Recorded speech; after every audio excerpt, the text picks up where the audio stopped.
Podcast Answer Man, episode number 316. Entertaining, educational, and encouraging content that makes a difference. This is GSPN.TV.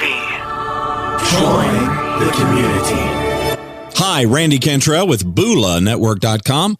You're listening to the Podcast Answer Man, Cliff Ravenscraft.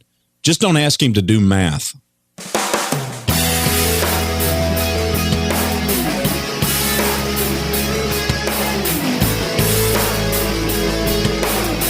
Well, hello everybody, and welcome back to another episode of the Podcast Answer Man. My name is Cliff Ravenscraft, and this is my friends. No, this, my friends, is the podcast about podcasting, helping you take your show to the next level. Doesn't matter if you're a brand new podcaster, if you've been podcasting for many years, or you haven't quite yet recorded that first episode. There's something we can all do to take everything we do in life to the next level, including keeping a calculator next to your desk so that you can do math. Thank you for that intro there, Randy Cantrell. My friends, it has been 3 weeks since I've sat behind this microphone, and I've missed it. I have absolutely missed sitting behind this microphone, and I am so glad to be back. Many of you have personally written in the comments section or sent me emails saying thank you for the 3 episodes that I produced out there for the weeks that I was going to be gone, or at least the 2 weeks that I was out of town, and I'm glad that you enjoyed those. Not everyone, however, was happy with episode number 315, which if you have not listened to that episode and you ever plan to do an interview, check it out. It's podcastanswerman.com/315, and the title of that episode is 22 Tips to Improve Your Podcast Interviews. And it was kind of funny. I got one piece of feedback that originally I thought, oh my gosh, this is not good. Somebody's really upset with me. And it's, I think the username was Godly Dad on Discuss, the comment section. He says, Cliff, I'm here to complain. You're a nice guy and you put out some really amazing content, but this episode has me upset at you. You have ruined my podcast listening life. I just got done listening to another podcast this morning, and all I was thinking about was how the podcaster wouldn't shut up and let the person they were speaking to talk. Throughout the entire episode, they would ask a question that literally took 30 to 60 seconds to ask. Then when the guest answered, they did not let that person talk. But once they finished, whammo, off they went to another 2 to 3 minutes about how they liked the guest and said how much they, blah, blah, blah, blah, blah. I kept yelling at the radio in my car, shut up and let them speak. Cliff, now I can't just sit back and enjoy podcasts anymore. Now that I know how it should be done and what I should watch out for, I'm constantly critiquing the shows now. And just in case you didn't catch it, I'm joking. I'm not really mad at you, but it's true. The episode has changed the way I listen to the podcast I subscribe to. Plus, it's going to help me do a better job on my own show in the future. Hope you had a great vacation. Maybe one day in the future, I can join you, your family, fans on one of these fabulous vacations. And so, Godly Dad, thank you so much for your feedback. I really did think you were upset there for a minute, but I totally get it. I totally understand what you're saying, and it's one of the reasons why I have a tough time listening to some interviews, because there are some folks out there that have some really bad etiquette when it comes to the way they interview. It's specifically taking 3 to 5 minutes to go on and on about asking a question, showing how much time all the things that I talked about in the last episode. I won't go into it here, but yeah, I've noticed those things, and that's why I was asked back in 2011, September of 2011, to put together an article on podcast interviewing etiquette by one of my friends and clients. And that was the basis of the foundation of actually all the tips that I shared in last week's episode. It's really funny, though, because I actually got another person, Brad H. He says in my comment section, sounds like you were ranting and going after some very popular shows, Cliff, like, and I won't say the name of the podcast that he mentioned. But I can tell you right now, I responded to him and said, listen, I wasn't going after any particular show. The things that I mentioned, the 22 things that I mentioned that you want to watch out for when you're doing podcast interviews, these are things that I've noticed many times since 2005. And yes, some of my friends do these things. My friends, sometimes I do these things. This wasn't just singling anyone out or any show out. And specifically for Brad, the show that he mentioned that he thought that I was actually picking on with some of how passionate I got about some of the topics, that show did not exist when the topic or the actual tips were originally written down in September 2011. That show did not start until September 2012. So I certainly was not picking on that individual podcaster or that show. And here's the deal. I knew this when I recorded or right after I recorded the episode. I knew there would be at least 30 of my close friends and also clients, podcast producers, if you will, out there who would think that after listening to that episode that I was singling them out individually. And that simply is not the case. Most of these things are mistakes that I have made myself, that I got negative, critical feedback after doing interviews. And they're things that it's like, oh, wow, yeah, I've done that. And since then, I've heard it done over and over again, especially since podcasts that are focused on interviewing other experts. That just seems to be this huge, gigantic, growing trend. I don't know how many more of these podcasts can be out there, but the fact is there could be an unlimited number, because guess what? There is no one out there asking the questions you would ask in the way that you would ask them. So that is how many there could be. There could be as many shows interviewing experts as there are people out there who are willing to create a podcast and do it. But no, just want to point out that last week's episode was not reflected on my thoughts or feelings about any single individual podcaster whatsoever. It is literally a tip. It's 22 tips that I'm extremely passionate about when it comes to interview etiquette, and it's things that I've noticed and seen, and even have been a part of my own podcasting journey of doing hundreds of interviews of my own since 2005. So just if anybody's out there wondering, it was not geared toward anyone.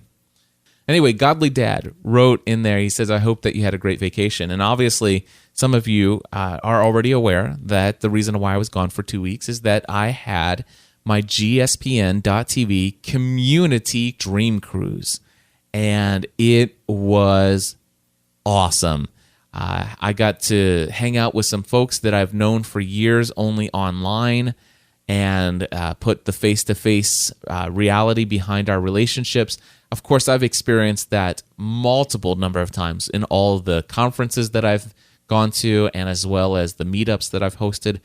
But this is the first time where I spent 4 days and 4 nights hanging out with a bunch of folks from the community, and that extended period of time, our families mingling with one another, and just getting to rub shoulders and have dinner every night for 4 nights. That was just such an awesome experience. And I just want to say a special thank you to Randy Crane from mouseearvacations.com. Randy's been a longtime member of our community here at GSPN, and he's been listening to all of the shows for years. And if you guys are looking to book a cruise or any kind of vacation whatsoever, and especially if you're doing anything with Disney, a little shout out to my friend Randy Crane from mouseearvacations.com.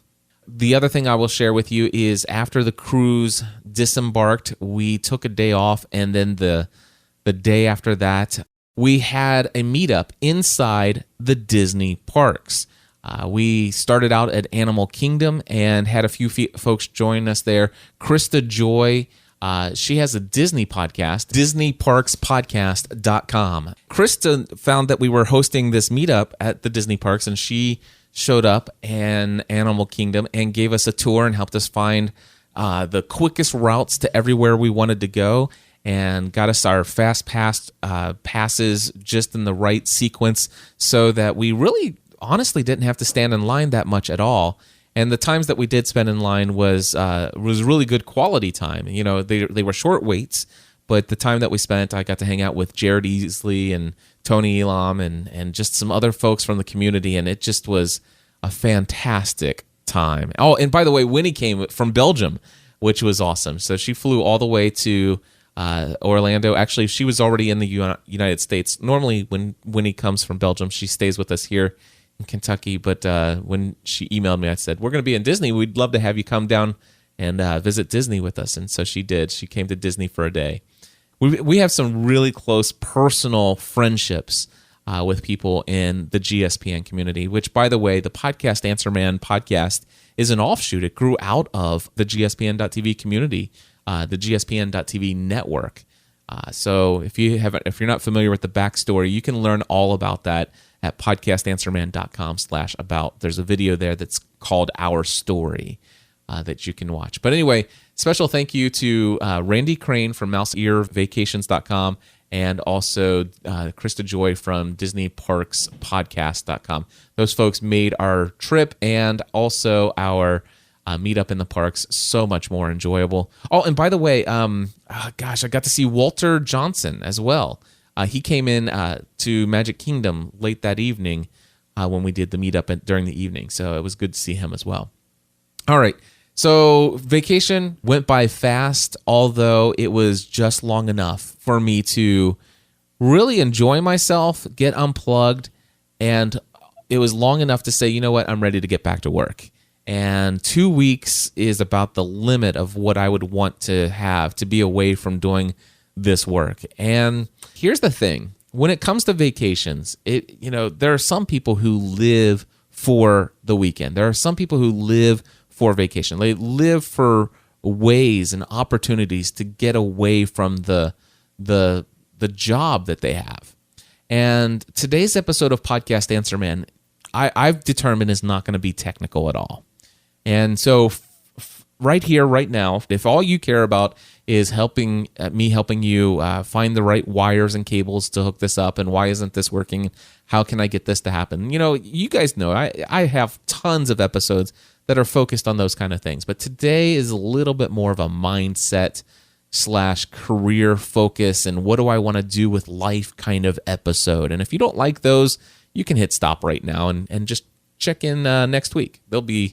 I'll be here, and I'll probably have something different than this episode. But today's episode, this is all coming, this isn't just coming from a video. This is coming from, my experience in becoming an entrepreneur and doing the work that I love and leaving my career in insurance.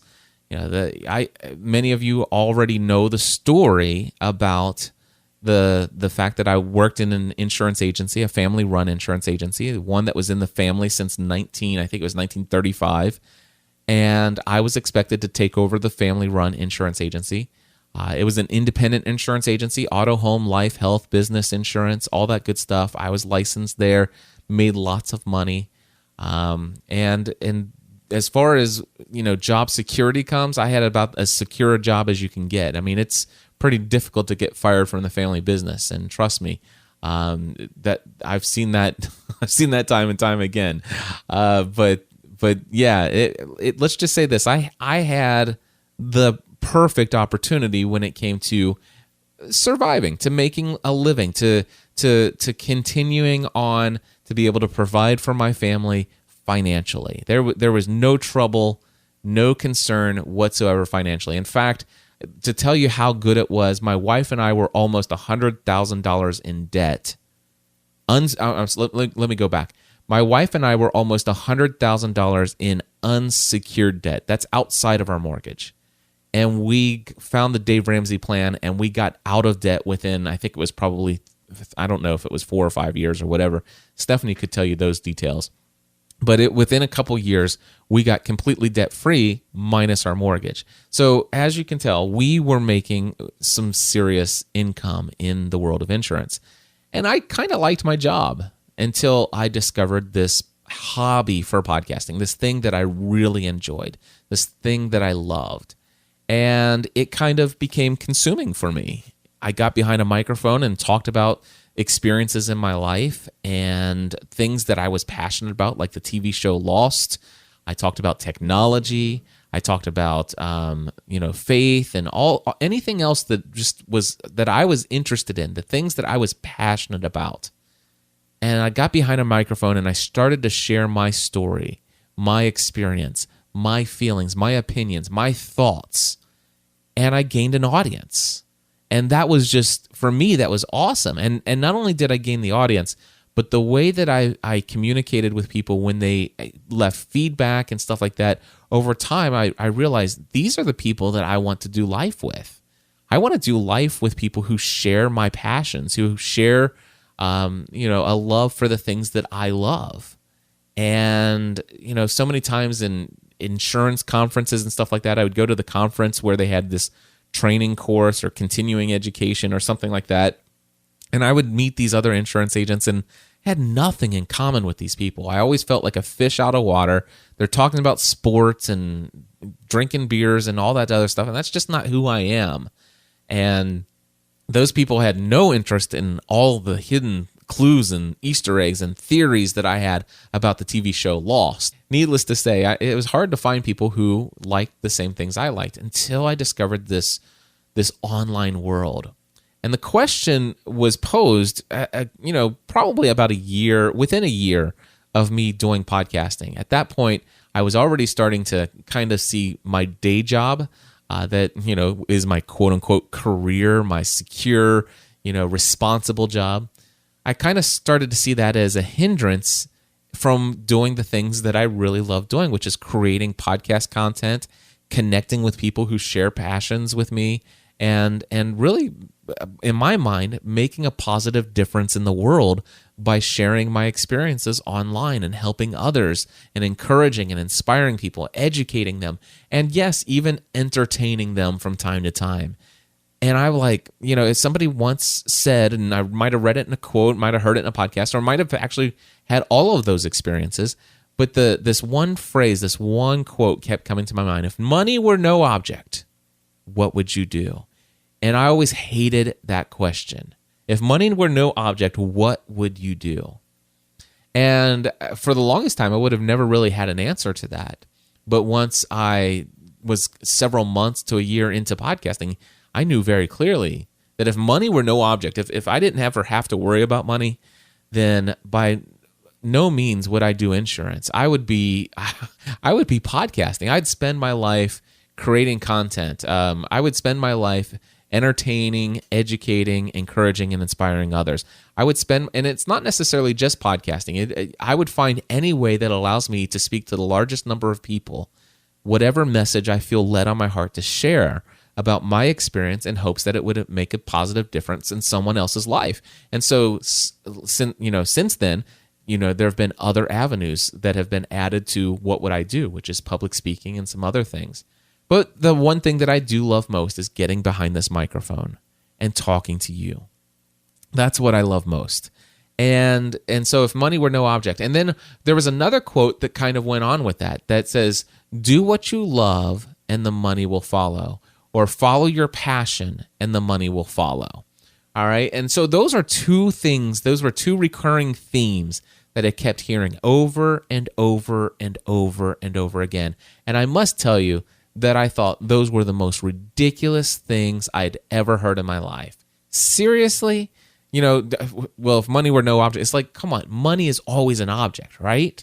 You can't go and do something unless you have the money. You can't pursue a hobby without money. You can't do this without money. If you're married or if you have kids, you have to have money to be able to get this thing off the ground. And that was just something that was in my mindset. And I can tell you right now that that's just not true.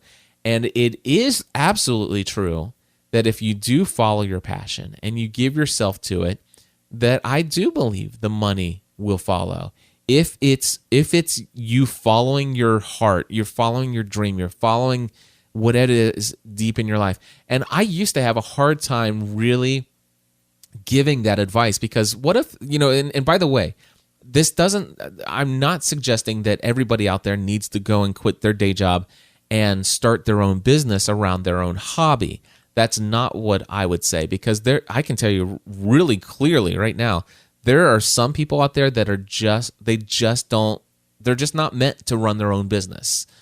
They don't have what it takes. Now, I fear saying those words because there are some of you that, quite honestly, you do have what it takes to step out on your own. You do have everything that it takes to make it on your own, to run your own business, and to make your dreams come true.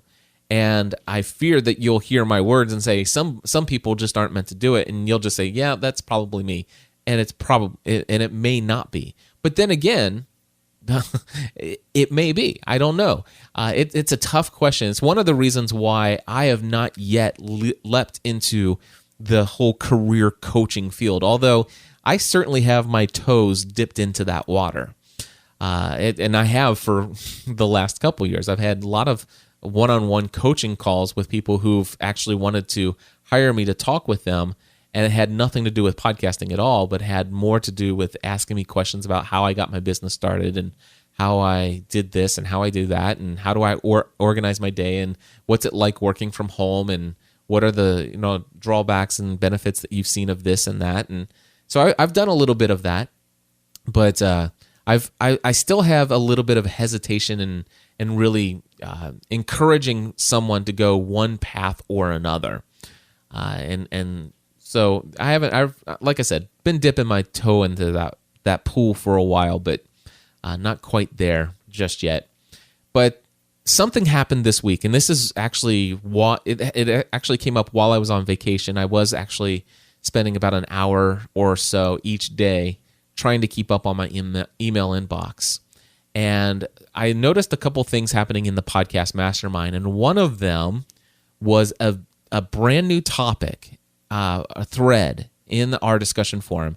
And the discussion topic simply said, "This is what the podcast mastermind is really all about." And that's it. And as you can imagine, when somebody else in my podcast mastermind starts a discussion thread with the topic of, this is what Cliff's podcast mastermind, this is what Cliff created, this is what it's really all about, that gets my attention. Even if I'm on vacation and I'm just checking it on my iPhone, yeah, I'm interested. And then all of a sudden I click through and there's no written text. It's just a link to a video on Facebook. That's it.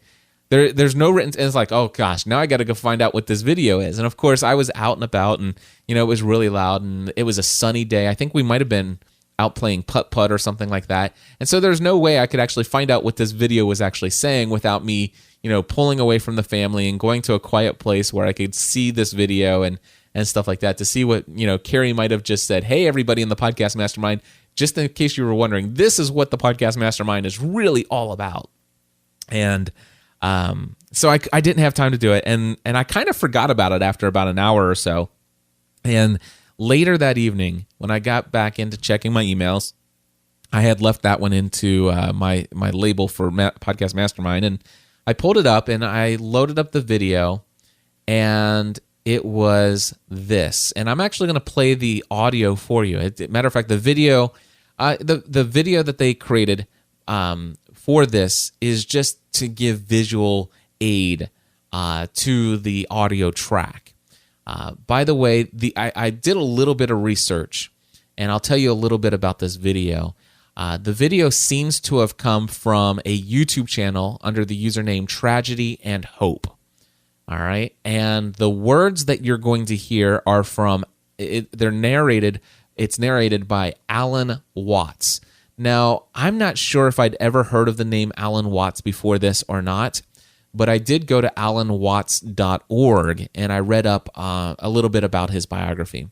Now, he is somebody who has quite a diverse background in his life as far as when it comes to his faith or his worldview. There's a lot of Buddhism in his past and Taoism and all this other stuff. And he was once an Episcopal priest and all of these different things. And there was once a time in my life where if it wasn't Christian, then I kind of like would shy away from anything that anybody had to say. It's like kind of throwing the baby out with the bathwater. But one great friend of mine, a mentor of mine, somebody that I love so much, and I miss him dearly. His name is David H. Foster, And he is the person who coined the term. He says, listen, he goes, Cliff, don't you believe that all truth is God's truth? And so therefore, if it's true, even if the person who is sharing that truth may not always share truth. And you know what? I kind of think about my own life. Have I been 100% honest in my entire life? I strive for integrity and honesty and stuff like that. But have I ever shared a white lie or have I ever told a fib to anyone? Well, of course I have. And chances are you have too. But the thing is does that mean that when I'm actually talking with someone, just because I may have shared something that I knew to be untrue, or maybe just shared something that I was just completely, I know that I'm guilty of this a lot, sometimes sharing things that I believe in strongly to be true when they're actually just not true. My wife will tell you that all the time. Just ask her. She loves to tell me that no, Cliff, that guy was not in that TV show when we're watching a movie. I'm telling you, and she goes she looks it up on IMDb. Say, I told you he was this guy, and I'm like, okay, you're right, and I believed it so strongly too. But because I'm wrong, or because I may have said something that's not true in the past, does that mean everything that I share should be not looked at? Should be kind of taken with a grain of salt? Well, I think everything ought to be tested to see if it's true. But if it turns out that it's true, then it's true, regardless who the messenger is. So I say all of that to say this. I really don't know enough about Alan Watts to say how much I agree with. Matter of fact, I'd never heard anything from Alan Watts other than this video.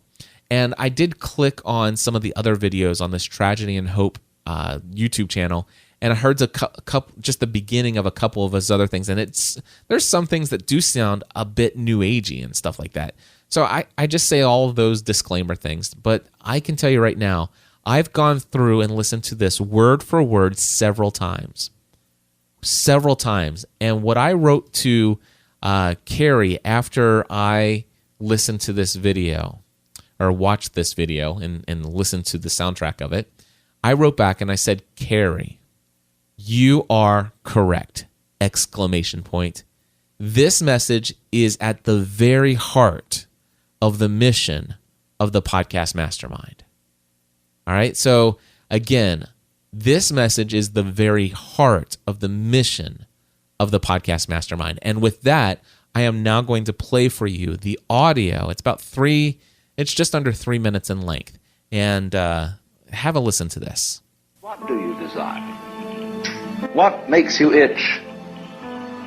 What sort of a situation would you like? Let's suppose, I do this often in vocational guidance of students. They come to me and say, well, we're getting out of college and we haven't the faintest idea what we want to do. So I always ask the question, what would you like to do if money were no object? How would you really enjoy spending your life? Well, it's so amazing. As a result of our kind of educational system, crowds of students say, well, we'd like to be painters, we'd like to be poets, we'd like to be writers, but as everybody knows, you can't earn any money that way. Or another person says, well, I'd like to live an out-of-doors life and ride horses. I say, do you want to teach in a riding school? Let's go through with it. What do you want to do? When we finally got down to something which the individual says he really wants to do, I will say to him, you do that. And forget the money. Because if you say that getting the money is the most important thing, you will spend your life completely wasting your time.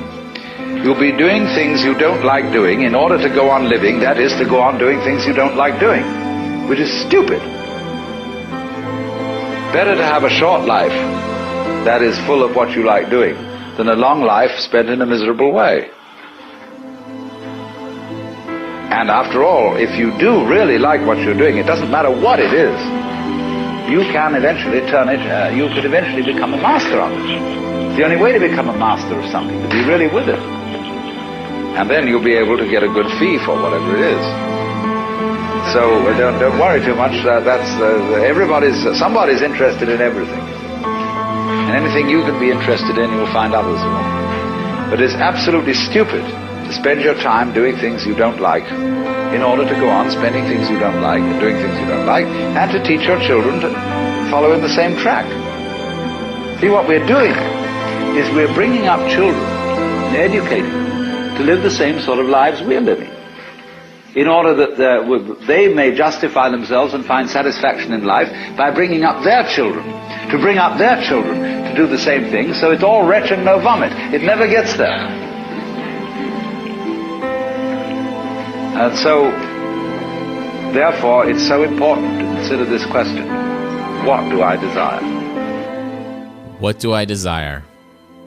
I could listen to that over and over again, and I can tell you, friends, that in my experience, this is true. It is absolute truth, and I believe it wholeheartedly. And Carrie is absolutely right. Carrie says, this is what the podcast mastermind is really all about. And in my own words, I said, this message is the very heart of the mission of the podcast mastermind. And it's what I'm very passionate about. And so I went through and I took some notes on each of the lines, that were shared in this video. I kind of transcribed it myself. And before I do that, I'll just share with you, this started a good discussion about this topic in the podcast mastermind. And one of the members of the podcast mastermind, after I posted, after Carrie posted this video, and then I said, yes, this is at the very heart of the podcast mastermind, the mission of the podcast mastermind, another member actually wrote this, said, are you sure you really mean that this is what you believe? What do you tell your own children when they want to follow their heart and not the money? Don't you say that they have to get an education first, the money first, and then ... And so in response to that, I won't read for you word for word, but I'll just share with you what in the heart of the message I responded with is, yes, I am very much sure that this is what I believe. And what do I tell my children when they want to follow their heart and not the money? I want to say to you that I would tell them to follow their heart, to follow what makes them happy, to follow what drives them, to follow that thing that they feel called to do. This is why I love the movie Monsters University. If you have not seen the movie Monsters University, you should. All right? And I don't often should on people, all right? But this time I'm going to should on you. I am going to say you should go see Monsters University. It is a fabulous movie, and it has this message in it as well. And the idea of Monsters University is, it's a guy who was young in life, knew what he wanted to do, all right, and had this dream and this vision of what his future would look like. And he knew that he was going to pursue that. And of course, tradition tells you that the only way that you can get there is through going through all the years of education and doing it this way. And you have to have these qualifications. And then when it turns out, in reality, what traditionally is known for what he wants to do, he just doesn't seem to have what it takes. But something exciting happens.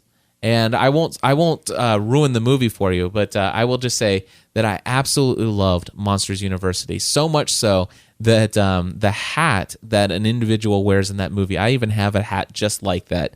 I bought it at the Disney parks, and I've decided that that's the hat I will always wear. And it will always remind me of this message. When I'm wearing it, it will remind me of this message. And so what do I want to tell my own children is that you don't have to, it depends on what you want to do. You don't have to follow the money. You can follow your heart. You can give yourself to something. And let me go to the notes that I took from this video. What do you desire? What makes you itch? What sort of situation would you like? All right? Those are the first three questions. What do you desire? What makes you itch? And to be honest, and of course, what sort of situation would you like? It almost seems selfish at first, doesn't it? Some of you are out there who might be hearing this message for the first time are thinking, that's a little pie in the sky. Nobody gets what they want. You can't always get what you want, but you find sometimes you get what you need, right? Was it that the great philosopher, the Rolling Stones or somebody? You don't always get what you want, but you find sometimes you get what you need. And that's the message I think so many of us live under. But no, I do believe that the only people who get what they desire they're the people who dare to dream. They're the people who dare to have a desire. They're the people who dare to scratch the itch. They're the people who envision the situation that they would like. The ones who are bold enough to dream of the future that they hope to have, those are the ones who actually achieve it. And unless you believe it's possible, I don't think that you achieve those things. I have not met people who just fell into what it is they love to do. They had to take bold moves to actually believe it was possible. And this is for me. What did I desire? What makes me, what made me itch? It was podcasting, getting behind a microphone, sharing my story, talking about the things that I believe, that I'm passionate about. What sort of situation would you like? Go back and listen to episode 001 of this podcast. And you'll hear that I created this podcast in December 2006. And I think I shared that within 5 years, I'd love to be able to, my dream would be that I could be able to do podcasting full time as my career. Well, my friends, I dreamed that. I put that out there. I put that out there even though many of my clients in the insurance world would know that they could listen to that episode. It was public information that was a desire of mine. And in December of 2006, I put that out there. And in, in September of 2007, 9 months later, I made the announcement that I gave my 90-day notice. 1 year after that, I was living out my last days as an insurance agent. And in January 2008, just 1 year, 1 month after recording and producing and publishing that episode, telling you what my dream of the world is, that situation that I would like in my life, well, it was reality. And it wasn't 5 years later. It was 1 year and 1 month later, because I dared to scratch the itch. I dared to have a desire. And yeah, it felt weird. It felt countercultural. It felt like, man, this seems so irresponsible.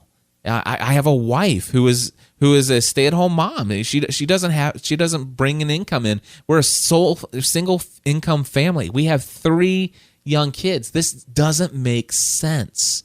Who am I to put my dreams, my desires ahead of the interest of my family, my wife, my kids? That's just ridiculous. Those were the kinds of things that I had to deal with in my mindset. And so many times, and we'll continue on with the message of this video. Students graduating college with no idea of what they want to do. I went to college, and I actually dropped out right at the time when I had to start taking classes that determined one way or the other. And by the way, I was a junior in college with a 4.0 GPA, and so I was doing pretty darn well. And I'm a college dropout. I'm proud of it. That I'm a college dropout. Yeah, I probably could have taken a couple more math classes, but that's a whole nother story. My calculator does me well. But thank you very much, Randy Cantrell. That's a little shout out to you there.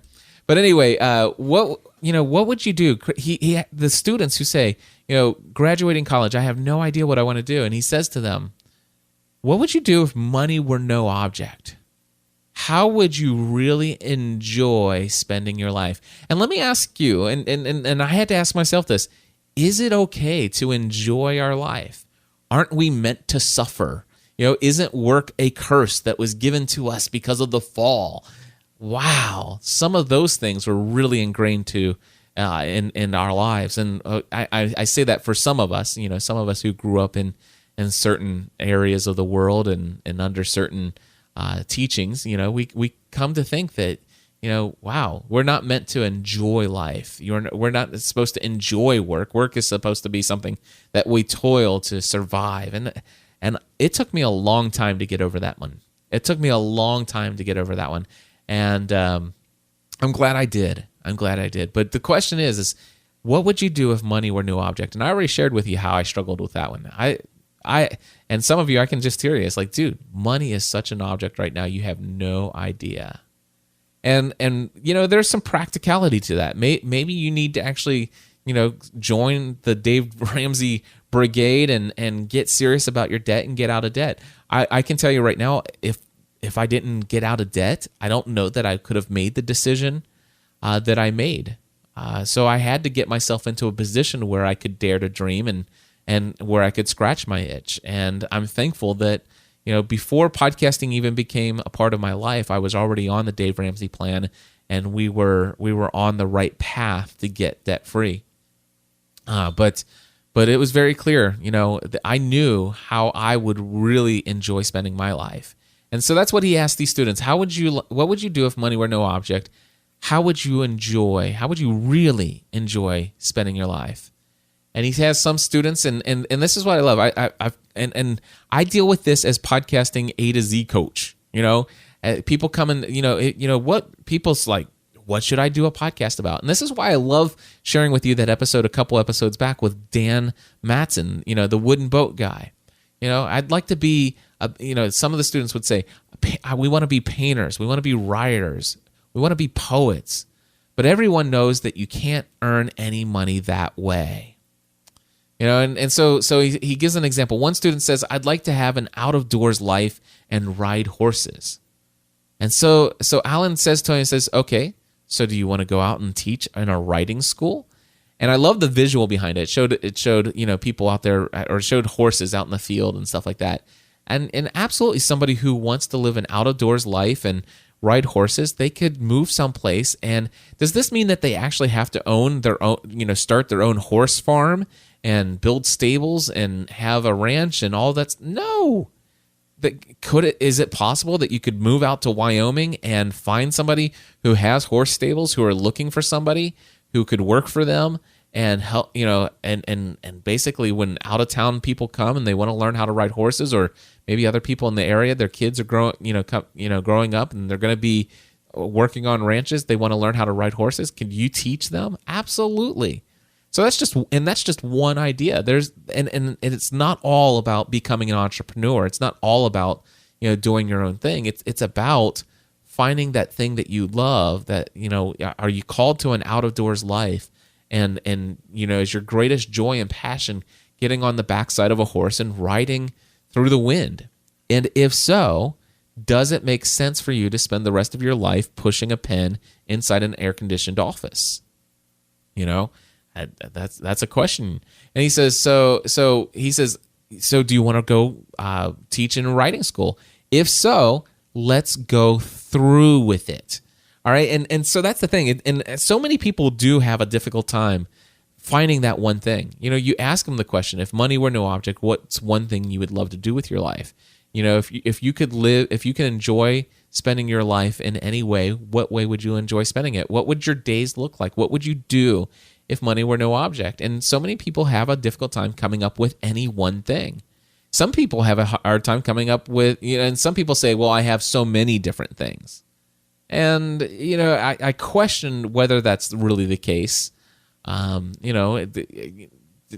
If you have so many, you could just pick one, right? And you could just do it and you'd be happy, right? Well, if you say, well, no, because I wouldn't be happy because I wouldn't be doing the other things that I'm equally passionate. It's like, so you don't have that one thing. What's that one thing that drives you? Because so many of the, if you find that one thing, and we'll get to this. As a matter of fact, he says, when we get down to something that the individual says he likes to do, I say, go do that and forget about the money. All right. And I love what he says, and it's actually a little further down. You can become a master of it. You become a master of one thing, and it opens up the opportunity for so many things. So, what I did is I went with it. I went through with it. And by the way, 2008, not a good year financially. All right. It was not a good year. It was not an easy year. It was the most difficult year of my life. But I got through with it. I went through with it, and I did not give up, and I pursued, and I wanted to give up a couple different times. Not that I wanted to go back and get my job, but I thought that maybe I should. Maybe it would be the responsible thing to do. It questioned a lot of my belief in this message, but the reality is I knew this, I would not be happy in life. I would not be happy if I were not pursuing what I'm doing now. I knew that. And that conviction is what got me through. And yeah, money was not there in 2008. It was not there, but we made it through that. And today the money really is there, and the money is very good. And so I love, he says, you will, where is the master thing? I'll get back to the master of it because there's a phrase that'll catch me right back to that thought. He says, anyway, when we get down to something that the individual says he really wants to do, I say, go do that and forget about the money. And this is my next phrase. I really love this, because if you say that getting the money is the most important thing, you will spend your life completely wasting your time. I'll say that again, because if you say that getting money is the most important thing, you will spend your life completely wasting your time. You know, as a consultant and coach, I love teaching people who and coaching people who know what it is they want to pursue. I am energized by it. I'm thrilled by it. When somebody, you know, and that's the thing. When Dan Matson came into podcasting A to Z, he was not one of those guys. He was a guy who was ready to create a small business coaching or a personal finance podcast, just like so many other people. And they were doing it for whatever reasons. And when it came down to it, you know, Dan got a little bit of a glimpse of this message, and he's like, you know what? Wooden boats. That's what, yeah, wooden boats. And listen, go back and listen to a couple episodes back. You know, he's still not at the place. He has, I can see multiple opportunities for him to pursue financial gain from that podcast. And he's still not doing it. Why? Well, he doesn't have to. You know, and I love that. Go do that. Forget about the money. Forget about it. Seriously, forget about it. And you know, pursue your dream, pursue your love, maybe while working. Now, Dan Matson still has work that he does during the day. He pursues this passion, this dream on the side for a while. I don't know how long he will. Maybe he'll do it until retirement. I have no clue. That's his journey, his life, his dream, his goals. But for you, what is that? You know, I don't know how it's going to look in your life. I didn't know how it was going to look in my life. By the way, people often ask me in an interview, Cliff, if you can go back to yourself when you first started this thing and change anything, tell yourself anything. I hope that I'd never have that opportunity, because number one, I believe that I would need to make every single mistake and do every stupid thing, say every stupid word I ever said. I want to make all those mistakes, because those mistakes and living through them and pushing through and coming out better in the end is what's made me who I am today. And so I don't want to ever change anything in my past. But here's the deal. If the 2007 version of Cliff Ravenscraft look and saw my life today in July of 2013, I'd be like, oh yeah, I'm going towards this. But if my December 2007 self looked at myself in July of 2008, I would have stayed in my day job. I would have, because it was tough. I would have not wished that on anyone. In January 2008, I spent 2 weeks in the hospital. I almost died there because of my medical conditions, and it was because I pushed myself too hard, working around the clock, nonstop. So, I don't want the opportunity, but you know what? I went through with it, and I forgot about the money. Actually, that's not true. In 2008, I was very much concerned about the money, but I pushed through doing what I was doing, even though the money wasn't there, because I knew that the money was not the most important thing. My great friend, Father Roderick Von Hogen, said to me, says, Cliff, you need to continue to pursue this, because when you get behind the microphone, you are helping people in ways that you just don't understand. And he says, and the way that you are helping people, that ultimately in the end, there's no way that you can't succeed. And those aren't the exact words that he said. I might have actually quoted him in the past and actually got a little closer to what he said. But he says, listen, you're doing something valuable in this world. And somebody who does the kind of things that you're doing for people, they don't fail. with the convictions that you have and the way that you desire to serve, that type of person does not fail when they're pursuing what they're pursuing.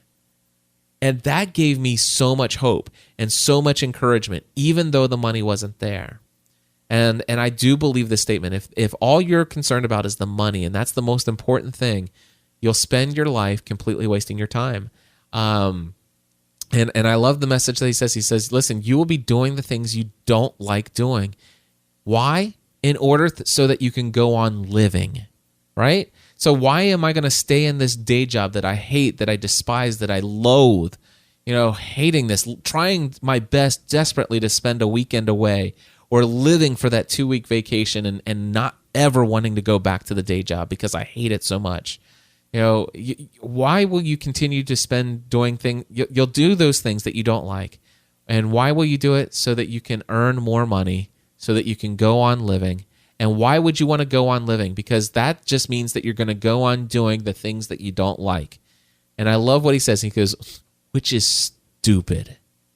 And I believe that. And I'm sorry if that's hard to hear, but I do believe it's stupid. If you consistently pursue the things which you hate and despise without any idea or dream of how you might escape it, it just doesn't make sense. So many of the obstacles that you think that are there, that keep you there, are not really obstacles that are holding you back. It's your thoughts that are holding you back. He says that it's better to have a short life that is full of what you like doing than a life spent in a miserable way. And this reminds me to the very first time I ever heard that Garth Brooks song, Live as Though You Were Dying. All right. Now, I am not a country music fan myself. My wife is. That's cool. I love her. And stuff like that. There's sometimes I can, listen to a couple country songs and really enjoy them. I was at a conference way back in the day. This is back when I was in official ministry, and I went to this thing called the Catalyst Conference. And third day is this Christian worship band, rather Christian rock band, if you will. They were leading worship at this conference called the Catalyst Conference in Atlanta, and they sang this Garth Brooks song, Live as Though You Were Dying. And I'm going to pull up the lyrics, and I want you to hear the lyrics to this. Okay, so I've just shown you how much, I'm back, by the way, I just paused and came back. I just showed you how much I know about country music, because it's not Garth Brooks at all. It's Tim McGraw. But anyway, here's the video, or here's a little bit of audio right here. He said I was in my early 40s with a lot of life before me, when a moment came that stopped me on a dime. I spent most of the next days looking at the x-rays, talking about the options and talking about sweet time. I asked him when it sank in that this might really be the real end. How's it hit you when you get that kind of news? Man, what'd you do? And he said, I went skydiving,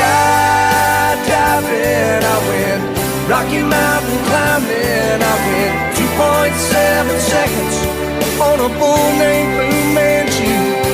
And I loved deeper, and I spoke sweeter, and I gave forgiveness I've been denying. And he said, someday I hope you get the chance to live like you were dying. All right, there you go. That's as much country music as you're ever going to get from me here on Podcast Answer Man. But, those lyrics, live like you were dying. I mean, if you'll be doing the things that you don't like doing in order to go on living, so that you can continue to do the things that you don't like doing, which is stupid, is what he said. And it's better to have a short life full of doing the things like riding a bull named Fu Manchu and Rocky Mountain climbing and skydiving and all those other things. It's better to have a short life doing the things that you love. And if you knew that you only had a certain amount to live, would you continue to do the things that you're doing? If you knew you only had 6 months to live, would you continue to do the things that you are doing? And sadly, so many people would not be doing the things that they're doing. And you're thinking, well, of course, nobody does, right? And I would say, no, that's not true. If I were to find that I only had 6 months to live, I would imagine you'd be hearing a lot more podcast consulting from me, or not podcast consulting, but podcast content coming from me. I would have even a greater passion to help people get their message out into the world. I'd have a greater passion to help people understand that they shouldn't waste their lives doing things that they don't like doing. And I look at Steve Jobs. This is a guy who had cancer and gave the commencement speech and says, listen, do the thing that you feel most called to do, the things that drive you, the things that wake you up at night, the things that you should be doing. And in fact, I think I even have a little clip of that. I'm convinced that the only thing that kept me going was that I loved what I did. You've got to find what you love. And that is as true for work as it is for your lovers. Your work is going to fill a large part of your life, and the only way to be truly satisfied is to do what you believe is great work. And the only way to do great work is to love what you do. If you haven't found it yet, keep looking and don't settle. As with all matters of the heart, you'll know when you find it. And like any great relationship, it just gets better and better as the years roll on. So keep looking. Don't settle. All right. And so, if you think, okay, well, he says that, but did he live it? And he did, all the way up until the day he died. Steve Jobs was committed to what his vision was. And that was one of the reasons why I really enjoyed reading the biography of Steve Jobs by Walter Isaacson. And what I was most inspired by him is that he was so driven by the thing that he most wanted to do, what he most wanted to accomplish in life. And when he found that his life was drawing closer to an end, which he did know, he did continue doing the things that he was doing because it wasn't the money. For him, money was no object, and guess what? He continued to do the same thing he did before he reached that diagnosis. So that's the question I have. Are you doing the thing that you most want to do in life? The thing you feel most called to do in life? Going back to the video, it says, after all, if you do really like what you're doing, it doesn't matter what it is, you can eventually become a master of it. Whether that's being a poet, a writer, a speaker, a podcaster, a podcasting coach, a life coach down the road, maybe, conference facilitator. I mean, anything. If you really love what you're doing, it doesn't matter what it is. If you actually go with it, go through with it, forget about the money, really go with it. He says, listen, the only way to become a master is to be really with it, And then he says, you will become so good that you'll be able to get a great fee for what it is that you do. Do what you love, and the money will follow. Become so great at doing what you love. And actually, what was it? Oh man, there was a great quote that I once had. It was something like, find something that you love to do so much that you'd be willing to do it for free, and then become so great at doing that one thing that people would be willing to pay you to do it. That was another quote that really got me through. Find something that you love to do so much that you'd be willing to do it for free, and then become so great at doing that one thing that people would be willing to pay you to do it.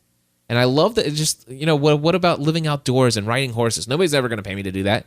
Why not teach people how to ride horses so that you can spend most of your day outside doing that one thing? And then you become so great at it, you become a master of riding, of teaching horseback riding, and helping people enjoy the outdoors, or whatever the case may be. You become so great at it, you become a master at it, and you become well paid at it. You become the most desired person in that area for what you do. and the pay that you get is all of a sudden the money follows. And you might think, well, there's other things I want to do with my outdoors life than just riding horses. Well, guess what? Ultimately the money does come, and it does allow you to go on trips with your family to San Diego and fly the entire family out there. It does allow you to go on a 2-week cruise with members of your podcasting community and your family of 5. You know, it allows you to spend 2 extra days at the Disney parks with your family of 5 and spend an extra week while your business continues to make money because of the way that you've set it up, because you've become a master at it eventually. And the other thing is you know, I love this. He says, don't worry so much about, you know, whether or not, you know, anybody's ever going to pay you, because whatever it is that you're interested in, somebody else is interested in it. He says somebody is interested in everything. Anything you can be interested in, you can find others who are interested in it. And he says, but it is absolutely stupid to spend your time doing things that you don't like in order to go on doing things that you don't like so that you can raise your children to grow up and spend their time doing things that they don't like so that they can continue on living, which is to do more things that they don't like to do so that they can then teach their children. He says, we're bringing up our children and educating them to live the same sort of lives that we are living. It's all retch and no vomit. And therefore, it's so important to answer this question: what do I desire? And that, my friends, is my message for this episode of Podcast Answer Man. And it's over an hour, but it's okay. You know, I'll be back to my normal routine schedule next week of content, but this is what has been on my heart. This has been what's on my mind. And, you know, you hear me talk about podcasting A to Z. And I love helping people who know what it is they want to do and they're ready to get known for it. And sometimes that's just starting things as a hobby on the side, you know, and just trying to figure things out. You know, you don't know where it's going to take you. Sometimes what it is that you create as your podcast, you find that you pursue it for a while, you do 15, 20 episodes, and you decide, you know what, this really got me to understand a little bit about myself. And I thought that this was what it was, but now I'm pretty sure this over here is what I want to do. Is it possible to change my direction? Can I completely redo my website and my podcast? Of course you can. Once you know how to do it once, you know how to do it again. And it's easier the second time. So this is why I love where I'm at, because yes, do I have a heart for teaching people, you know, and encouraging people with my experience of leaving the day job that I was pursuing because I thought money was the most important thing to provide for my family. You know, I love helping people understand that it is possible to leave that, and it is a dream of mine one day to maybe have a little bit more of a focus on life coaching and educating people in the entrepreneurial way. Now, again, not necessarily that I believe that everybody needs to be an entrepreneur. I'm okay with people being an employee at the riding studio or the studio or stables, whatever. I'm okay with people who are, you know, not running their own business. But my own heart, my own passion is to help people understand that if your desire is to do some of the things that I've desired to do and made them happen, that it's possible if you pursue the passion, if you find something that you love to do so much that you'd be willing to do it for free. And by the way, you may have to do it for free for 2 years before you quit your job. And you may actually have to do it for a year without making hardly any money at all, when it's the only source of income that you have. Those are the tough times. I didn't say there's no risk involved. There's certainly risk. But man, on the other side of this thing, for myself and all the other people that I know who are living lives that if they were diagnosed with cancer, they'd still be doing the same thing next week that they did before they got that diagnosis. Yeah, I know those people. And they sacrificed and invested as well. Anyway, that's my message this week. And I'll tell you what, I do have a testimonial for Podcasting A to Z, and I'll play it right after this song, at the music here. God bless. Helping you to get the thing you do to the next level.